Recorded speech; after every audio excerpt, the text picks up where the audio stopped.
3, 2, 1. Cease. In the middle and span. If you can. I just for now. Cease. What the Yes! I was not expecting that. Hello and welcome to an in-depth look into Robot Carnage. Over the next few videos, we're going to be taking you back to its origins, as well as taking a look behind the scenes of making this Ant-weight fighting robot show. This will also be a look over the past few years of this channel with previous builds, past ideas, and events leading up to now. So sit back, relax, and join us as we take a look at the history of Robot Carnage.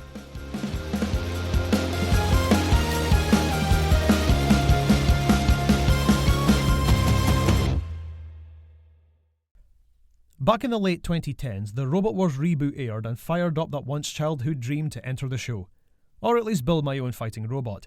I managed to acquire the manual on how to build a robot. Ordering the required electronic parts for building the lightweight lifter machine, but without access to an A3 printer to print the templates, meant I couldn't progress any further.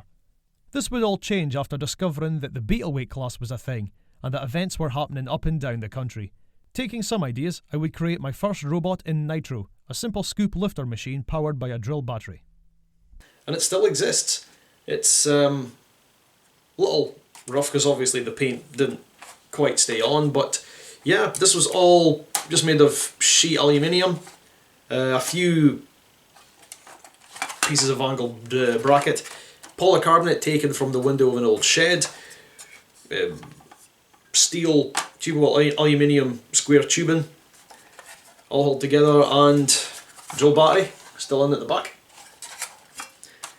Probably still works. I haven't wired it up obviously, but you know what, it's not bad, it's holding up. It's definitely outdated though, that's the only thing. Seeing that this design was a little outdated, I would go on to build Virion, my angled bar spinner. Using similar components to Nitro, the spinner was ready to go, except the events were too far away and I couldn't find the time to compete. I would go on to build more random robots using the same electronics and began converting some random items like a kettle and a biscuit tin into fighting machines. I put together some test battles and seen if they were able to fight. I only used the non-spinner robots for obvious reasons on a raised MDF platform. I would have the idea to make my own tournament with Beetleweights and just swap out the components for each machine to save money. This wasn't the case as building the arena would be expensive and I had nowhere to put it at the time. I still wanted to create some kind of tournament and just film it for a bit of fun, probably just for my own entertainment or whatnot. But it was round about this time where I discovered Ant-weight Anarchy. Robots smaller than Beetles were in full combat. I watched the whole of Series 1 and hoped to see more in the future. This got me thinking about fighting ants instead of beetles, but I had wanted to fight with the robots that I had already made. Regardless of this, I wanted to attempt an Ant-weight. I bought the kit from the Bristol Bot Builders website and assembled a boxy front hinge flipper called Glitch. Upon finishing it, there was clearly much I needed to learn, as the flipper wouldn't actually flip and was too tall overall. I put it to the side and would pick it up at a later date. After getting my own place, I had a spare room which I chose to hold the arena for Beetleweights, or at least a test box. Making a big arena using 2 workbenches, spare pine wood, and a lot of steel brackets with polycarbonate walls for protection, I filmed a couple of battles within and edited the footage. I found that I had something that could work.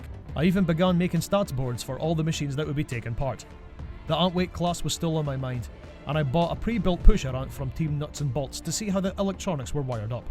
Once I did, I added a servo, attached an active weapon in the form of a grabbing claw, and named it Darkness. One trip to RoboNerd later and getting involved with the fights with my newly modified robot, as well as watching the second series of Ant-weight Anarchy, I made the decision to make the home tournament but with ants instead of beetles, as well as giving my robot its new name, Trillium. Stripping down the big arena, I began building the smaller one, which took about a week on and off until it was ready. The arena was eventually complete, with a pit made from a storage box held to the underside of the floor with duct tape and a piece of foam to act as a cushion for the robots when they fall in. Around this time, Hexbug would introduce their line of Robot Wars and BattleBots toys, so I bought a few of them and even converted some of them to make a few different competitors, such as an Impulse into Lambda and turning a Witch Doctor into Penance. I wanted to have some other professional looking robots in the tournament as well. So I went back to the Nuts and Bolts websites and I bought a white pusher, which we called Siren, and then the black flipper, which we called Flatline. Making a few simple 3D printed bots would make up numbers. I 3D printed a plainly modelled wedge bot and a Firestorm Ant replica before wanting to test my modelling abilities. I wanted to add another flipper in the show, and I wanted to make it myself. Rewatching shows and live events for inspiration, I ended up making a replica of Atomic. Within a day of using the inbuilt 3D builder on my laptop, I designed and printed the replica. It really took a while to get this thing to sort of look right, and I know the flipper arm wasn't quite accurate to the first version, the original version, because it just had like the thin sort of blade, but this was okay. I was happy with this. Yeah, it was an absolute unit, and the walls are about 6mm thick, and more or less almost solid plastic. But you know what? It was still really fun to work on, and I'm really glad that it not only looked good, but it also worked as well. After picking up a few more of the Hexbug toys, like the mice and a large wheeled tank looking thing, I had 16 robots ready to rumble. The only thing missing was the name for the show, since Beetleweight Brawl wouldn't work anymore. I was racking my brain trying to think of something catchy until I settled with the title Robot Carnage. After about 2 months of filming and editing, with some questionable commentary from myself, the first series of Robot Carnage was posted onto YouTube.